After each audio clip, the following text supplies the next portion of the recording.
Hello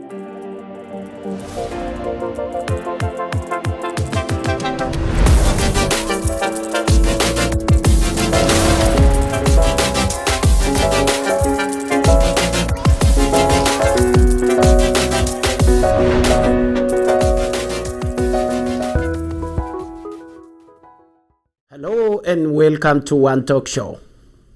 Today's English edition of One Talk Show focuses on life, religion, and adaptation process. I have two guests today.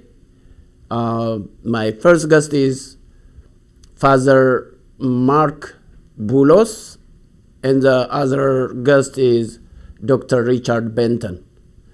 They are from St. Elizabeth Orthodox Church in St. Paul, Minnesota. So we will have conversation with them. So on behalf of my audience, I welcome you both to One Talk Show. Welcome. Thank you. Good to be here. Very good to be here. Thank you. Thank you for accepting my invitation to have conversation with me. And so to start our conversation, I would like you to educate my audiences about what American Orthodox Church or your church is doing and what it looks like. Well, I'm always hesitant to use a prefix like American Orthodox Church or any national prefix. I'm comfortable just saying Orthodox Church. Even when I introduce St. Elizabeth, I'll just say St. Elizabeth Church. And what we're doing is gathering and studying the Bible together, and we celebrate the liturgy, the Eucharistic meal, and we're dedicating ourselves, and we're working very hard as much as possible to serve the neighborhood in which we meet. We meet on the west side in St. Paul. It's where I grew up, so I'm happy to be able to work and to serve there. Thank you. Dr. Benton, you know a little bit about Oromo. In Oromo culture, we know each other for over 8 years, since 2013, I think. You attended the Recha and other gatherings, and what are your reflections about those? I have learned something new about Minnesota and learning more about the Oromo community because the culture in the Twin Cities can be very isolated, and each group of immigrants that comes in is kind of lives their own life according to their own ways. But I found that one of the most valuable things about being in the Twin Cities is breaking through and finding connections with those other cultures all around the Twin Cities. I love the fact that I just happen to live in Little Oromia because I have a community where I can learn a lot from, learn about wisdom from other cultures, and learn more then about our own culture and what it means to have everybody come together in the United States. And I also think it's helpful to, kind of as a challenge of when Oromo people come to the United States and they want the United States to be a certain way, then there's a challenge to which is the right way to do things, which way do we navigate things. I know my ancestors, when they came as immigrants, they had to navigate American culture in the 19th century in the way that it was. And now Oromo people who come here, they get to navigate American culture for what it is in the 20th and 21st century. And we all then have an opportunity to learn from each other in order to have the best of both worlds. Great reflections. Thank you. Father Marc, I have very important question for you. Okay. And most of Ethiopians, including even from my group, from fellow Oromos, they think Israel is 100% a Christian country, and then Palestinians are 100% Muslims. That perception exists in our community or around the country in Ethiopia. So as a first generation American, and you have background from Middle East, How do you see that? How do you explain this to my audiences? Well, I'll tie my answer to my comment to your first question when you asked me about the American Orthodox Church. I try to avoid qualifying things with a prefix like American, because if we say St. Elizabeth is in St. Paul, Minnesota, even on the block where St. Elizabeth is, if you were to visit each house, you're going to find someone who has a different religion, a different opinion, a different attitude, different customs. So you can't even say St. Paul on this block is this, right? People are what they are, and there's diversity and there's complexity. But because of the mentality, the imperial mindset, we want to say that this is a Christian nation or a Jewish nation, a Muslim nation. This is a fallacy. That's the first thing I want to say at the outset. Having said that, I mean, Israel as a political entity, obviously, especially after World War II and the Holocaust, which was a terrible tragedy, and when you look at the history of Europe in the Middle Ages and the situation of the Jewish people in Europe, it's a greater tragedy that out of that situation would be produced another kind of nationalism. But in any case, as a political entity, as a modern state, having nothing to do with the Bible, which is a huge mistake people make, Israel was established as a political entity, as a state for people of a Jewish background. So it's not technically, in its inception, a Christian state, it's a Jewish state. But within Israel, as a modern state, you have atheists, you have Christians, you have agnostics, you have Jews, you have secular Jews, you have Muslims who are Israelis. So it's a mix like any other society. And then, of course, in the Palestinian occupied territories, which is where my family is from, in Bethlehem, you have Christians of all sorts. And again, you have Muslims. Obviously, the majority would be Muslims on the Palestinian side, but you have a very ancient Christian tradition coming out of the Palestinian community in the Middle East, but it's a very diverse community. So no one group can ever lay claim to anything. It's just the human family with all of its interesting flavors, as Dr. Benton was explaining just a moment ago about how we try to benefit from being around each other and all of our diversity. And I think this is important. We have to get away from nationalism because, the people from Palestine and Israel have suffered because of this nonsense, this business of nationalism and imperialism. It's folly to think and to speak this way. That's great. Probably you might be connected with your heritage from your parents' heritage, and as first generation American grew up here, how do you educate us or enlighten us how to keep our heritage going forward? Because we have first generation Americans, our children born here, so that they are connected with their heritage. That's a really important and dangerous question. It's a dangerous question in the United States. And as a side comment, I would encourage you to read an American scholar by the name of James Baldwin. He's a very important American author who deals exactly with this question as it relates to the black community in the United States and how American imperialism subverts and twists and erases history in order to ignore its own mistakes. It's a very important understanding of American history that will help in your broader journey to understand this question. But what I will say as a priest and as a teacher of the gospel, having faced this own question, as you said, as the son of two immigrants, my father was from Egypt, my mom being from Palestine, from Bethlehem.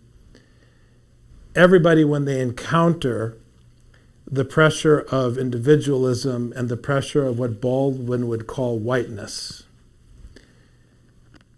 the first instinct is to capitulate and just become another white person at the shopping mall who blends in and has no history and has no culture.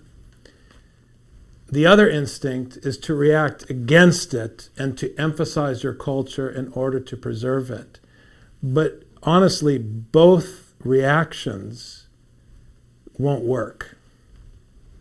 The one reaction just leads to a kind of,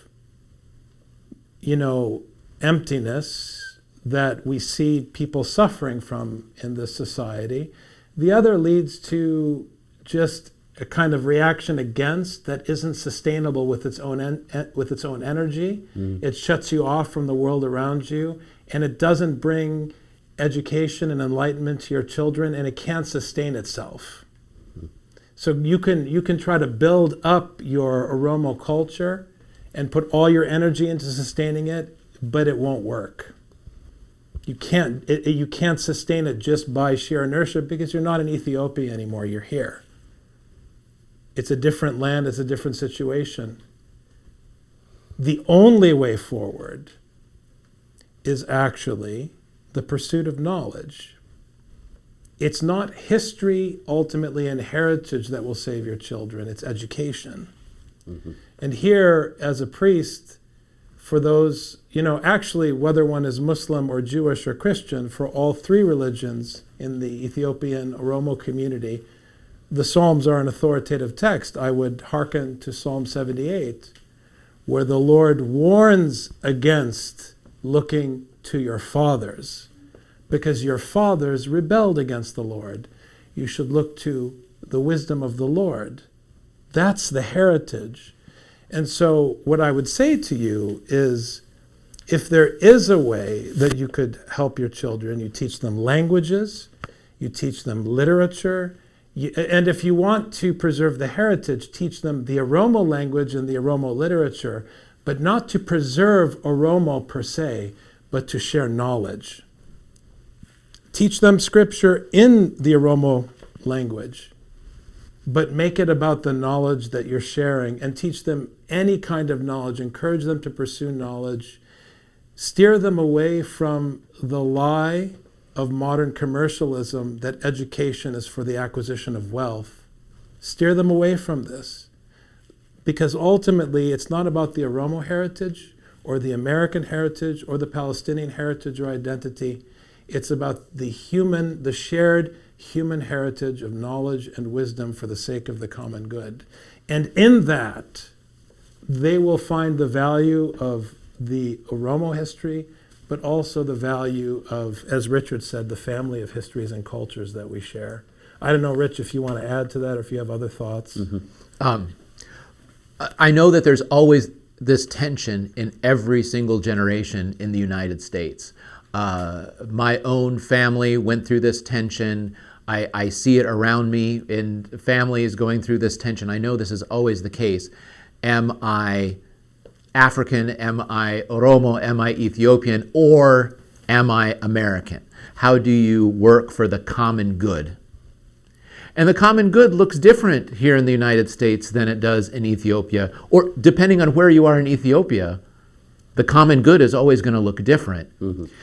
We create in our mind these political or social entities.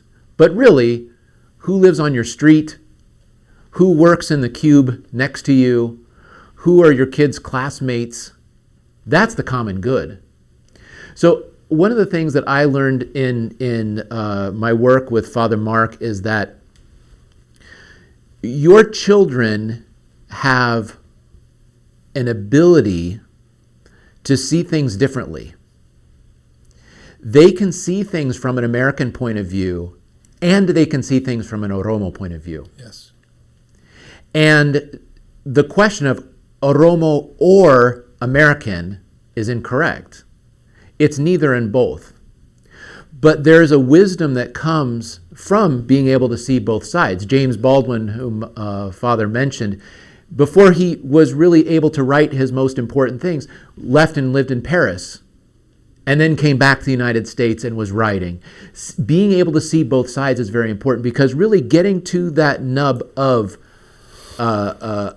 working for the common good, being an individual but not being individualistic. You're part of a whole. How do you use the best of Oromo? How do you use the best of America, not to become a millionaire, but to become the servant of the community, where you're able to advance the community and do the best you can for the community. And community is not Oromo. The community is who lives on your street, who lives in your town, who lives in your state, who needs your help, who are the poor in your midst, whether they're of your same background or not. It's finding those people, and that's one of the things that the children of immigrants like you, Matias, are able to see both sides. And when they're able to see both sides, what does it mean to be African and to be black? They're not the same, but they know both. They know what it is to be, they're seen as Oromo by their aunt, and they're seen as black by the police. So what does that mean? And they know how to navigate those things, and those become strengths for your children, but only when they embrace the wisdom of both, maybe better, the potential wisdom of both. The primary metaphor in Scripture is shepherdism. And this is not coincidental. It's a thread that runs throughout the entire story. And the beauty of the shepherd is that he, the shepherd being the Lord, is that he has his flock in the wilderness, and they're not tied to any one place. And this, as a literary mechanism, is literally in the face of, against imperialism. A shepherd isn't tied to a place or a nation or an identity. He's nomadic. He moves like the Native Americans. That's the great scandal of our own history in this country.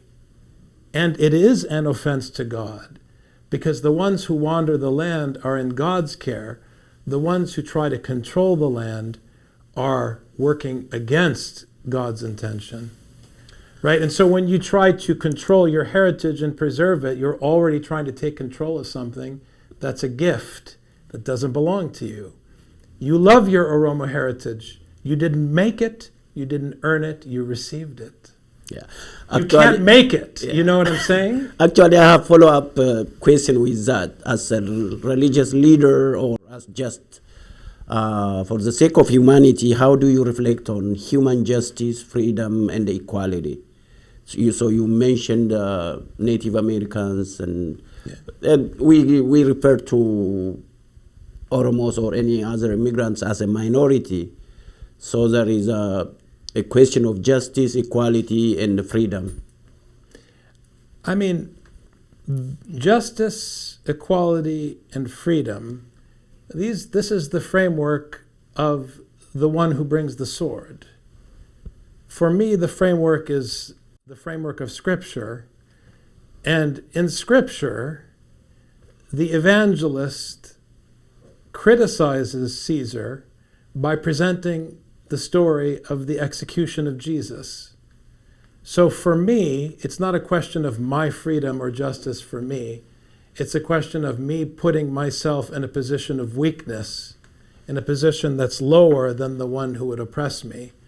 So it's not, I can't talk in terms of equality for myself or justice for myself or freedom for myself, because when Paul talks about freedom, he does so in a way, for example, in Galatians, where he is telling the one hearing his letter that your freedom means that you are now to be a slave towards all those around you for the sake of the teaching of Jesus Christ. So for me, that means that my responsibility is to make sure that I put your life before my own. But it's a different use of terminology. It's a different framework. Because we see now what's happening in the world. Everybody wants to fight for justice, and everyone is standing up for justice, and they're all fighting with each other. And right now, it's great that we have a lot of people that really care about justice, but everyone's pointing a gun at each other now. So what are we going to do with that? No one's willing to put the other before them, which is what the business of Christianity is all about. I mean, for me, the word that I'll take from Father is responsibility. Yeah. I think responsibility is very important, because equality can be, I have the same size gun as you. Yeah. And therefore, and either one of us can pull the trigger at any time. That's equality. But that's no way to live. Right. The metaphor that Paul uses, I think, is the best way of looking at it, which is we're a body. I'm a hand, you're a leg, you're a chest, we're whatever we need, whatever the body needs to move around and do its thing. That's it. And like I said before, the body isn't defined by a politician. Because politicians are doing that all the time. They're always telling us who the body is. They're always telling us who's on our side and who's on the other side. The politician is breaking the body every single time. I have to have both sides. So how do we build human harmony? I think it's by serving the neighbor. I think it's when I find out the neighbor that needs this, I do that. Now, one way that Minnesotans can get out of this is they don't talk to their neighbors, and then they know that they don't need anything. So you have to go and you have to talk to your neighbors, get to know your neighbors, find out what they need. And we don't have that happening. Everyone, there's a big discussion about, do we fund the police, do we not fund the police? Why is this? Because we want the police to do our work for us. If there's a fight between my neighbors, how come I can't go and help? Why do I need to call the police?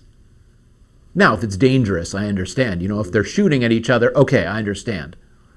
But if there's an argument, why can't I help? Do I make sure that I have a cup of coffee with my neighbor, whether I like them or not? One time, I also had an opportunity to live in Ukraine, in former Soviet Union. And soon after I came, they had a party with all the neighbors. They lived in an apartment, and so all the people in their area they had over.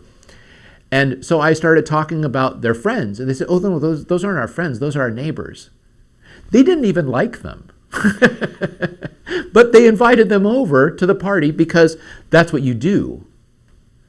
As someone who lives in this portion of this apartment building, if we're going to have a party, we invite them all over, and we make sure that we're all part of the same body, even if we don't even like each other. Like, not like, politics, this side, that side, nationalism, this side or that side, it doesn't matter. We're all the same body. We live on the same soil. We're all here. So how do we get along? So I when it comes to equality and justice, there's so much politically that's packed into those words, I tend to avoid them. I like talking about responsibility and duty and service and table fellowship. We can always have, the Ethiopians let us know, we can always have a cup of coffee, and you make it you do a ceremony. You make the coffee last, so that you're spending time with each other, having that cup of coffee, even with that person that I don't like, I don't agree with. There's a beautiful line in the Brothers Karamazov, which written by Dostoevsky, the famous Russian author. He puts in the words of one of his characters who loves humanity but can't stand the person who lives next door. That's a rejection of what Dr. Benton is saying. So everybody has their beliefs, because everybody is held hostage, unfortunately, by Plato. Everybody is a philosopher, everybody's a Hellenist. They have a beautiful opinion about whatever. But opinions are cheap. The real question is, how do you behave towards the actual person actually in your path right now in this present moment? Because that's the only thing that's actually real, is the present moment right now. There's no past, there's no future. Mm-hmm. I mean, this is what Psalm 78 is getting at. There's no, we want to always, this is part of our entitlement mentality. You see it as people get older. They like to think they achieved something. And then they start to think, people owe me something. Nobody owes anybody anything. If you're scriptural, The only thing behind you is the commandment, and the only thing ahead of you is the judgment, which is a scriptural way of saying there is no past, there is no future. In Psalm 78, that's why your fathers are undercut. There is no heritage. There's a beautiful, beautiful line in Psalm 50 or 51, depending on Septuagint or whichever translation you use, whichever manuscript you use. This beautiful line where it's the penitent Psalm of David, where he exclaims, "In sin did my mother conceive me." In other words, David himself is just confessing, I am nothing and I come from nothing, which leaves me in a situation where I am nothing without the commandment of the Lord. Which brings us back to this basic point that this question of justice, it's for us, for both Dr. Benton and I, who are colleagues, and we work together as teachers, and we have a shared ministry. This question of justice is a loaded question, because whose justice? Caesar's, meaning the government. Caesar is also, it's a metaphor. Caesar's justice or God's justice? There's always a winner and a loser.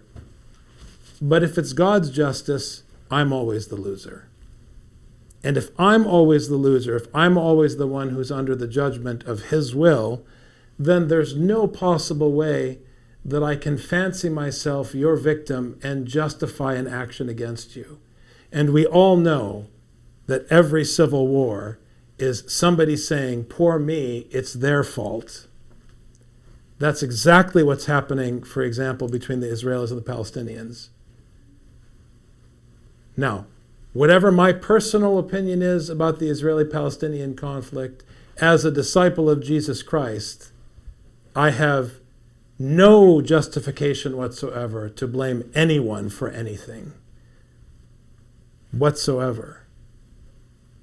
It's not a question of justice. And I always give this example as a priest.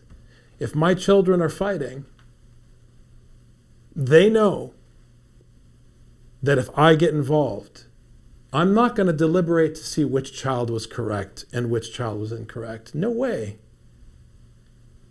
Because then it's my justice. I'm not going to give my justice. They're both punished. Because why are you fighting? That's the real question. It doesn't matter who's right. Because if I check the commandment, we have to submit to one another out of deference to Jesus Christ. So that's my answer. It's difficult. How do you convince people to respond to injustice with love? Nobody takes this seriously. We live in the Facebook generation, but that's what we're committed to. So anyways, thank God we're here. Great. Right now we're here. Yeah. Great. Thank you. Thank you for the reflections. What do you do beside your religious role as a priest? Both of you, what do you do for living? Let us talk about the other aspect of life.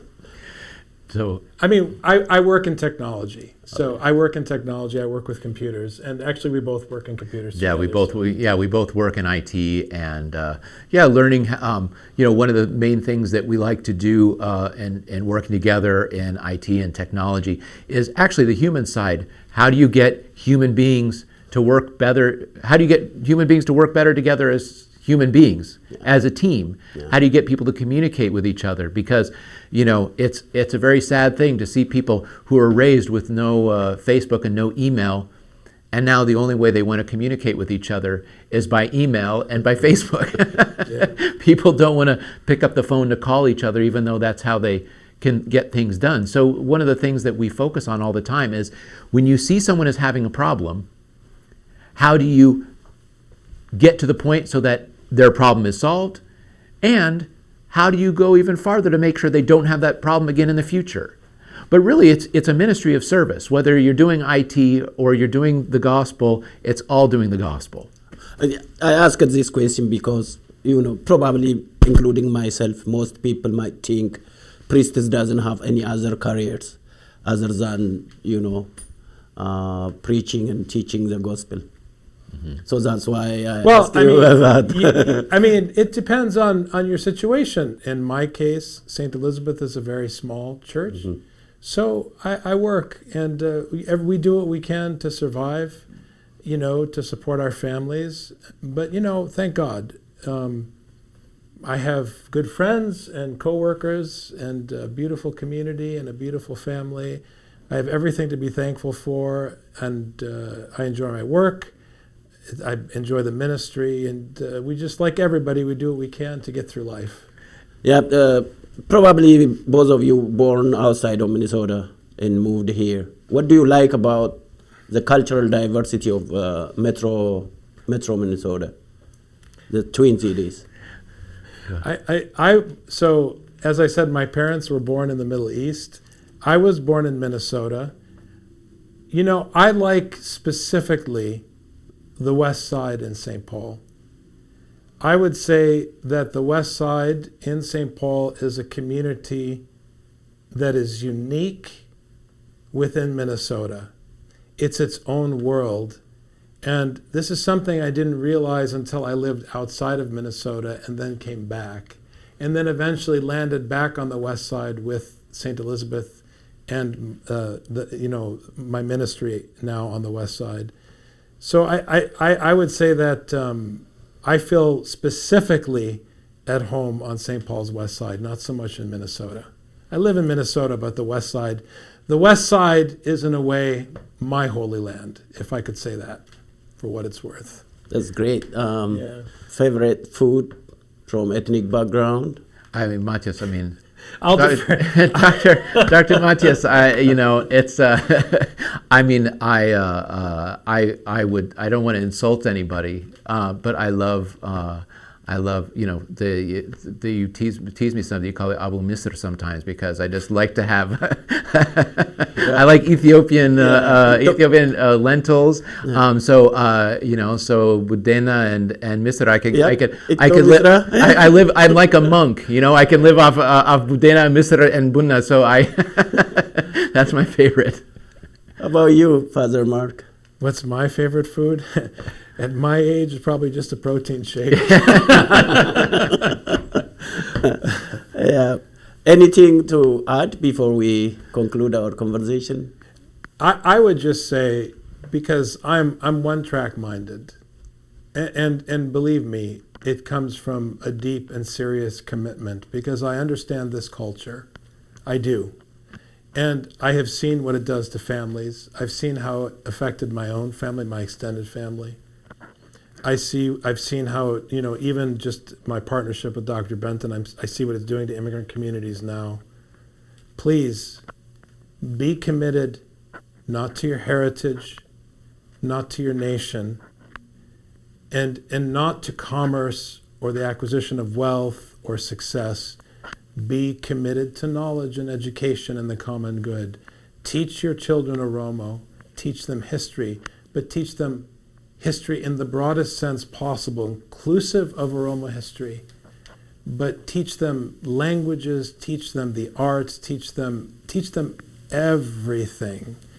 And whatever religion you are, make sure they learn their sacred texts in the original languages, because more than anything, it is knowledge that will not only safeguard the gift of Oromo heritage, but it will safeguard them in this society which is right now in great turmoil.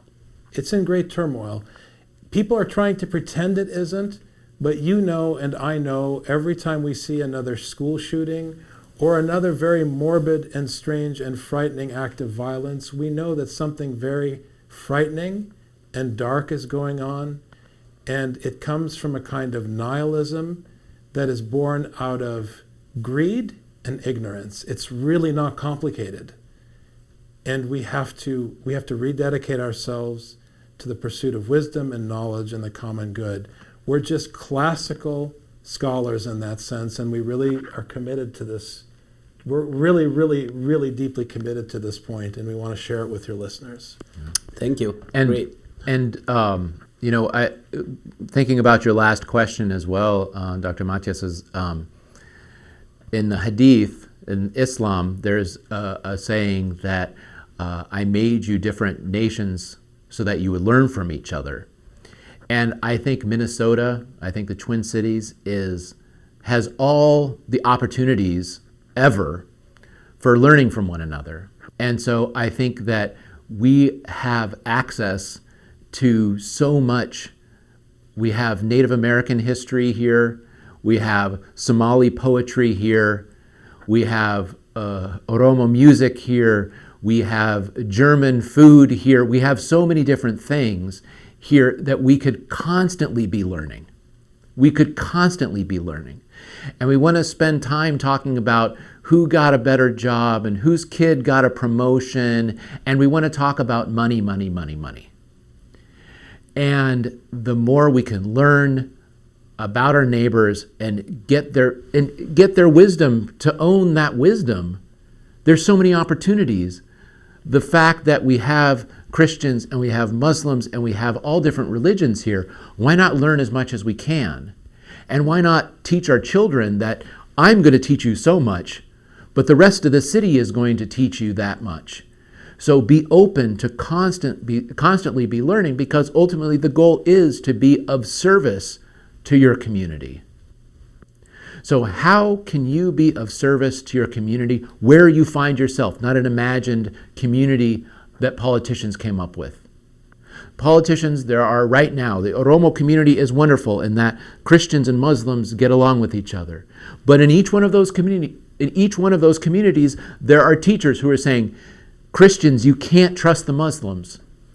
And teaching Muslims, you can't trust the Christians. But we know we can. We know we can trust them. Yes. And the thing is, we don't have to trust them. We only have to trust them if we want them to give us something. But if they need my help, I need to give help because I'm commanded to help. Not because I want something from them and I want to trust them that they're going to reciprocate. It's not how it works. I give because I've already been given. Thank you. I know you are involved with many non-profit organizations here in Twin Cities, helping and serving the people of the immigrant communities. Father Marc and Dr. Richard, thank you very much from the bottom of my heart for taking your time and coming, driving over 25 minutes to come here and have this lively conversation with me on live adaptation process and what it looks like and from your experiences. And I really appreciate the perspective of mainstream people, and one of them is Dr. Richard Benton, willing to come along with you and share his experience and reflections with us. With this, we conclude our today's conversation. Thank you for watching. See you next time.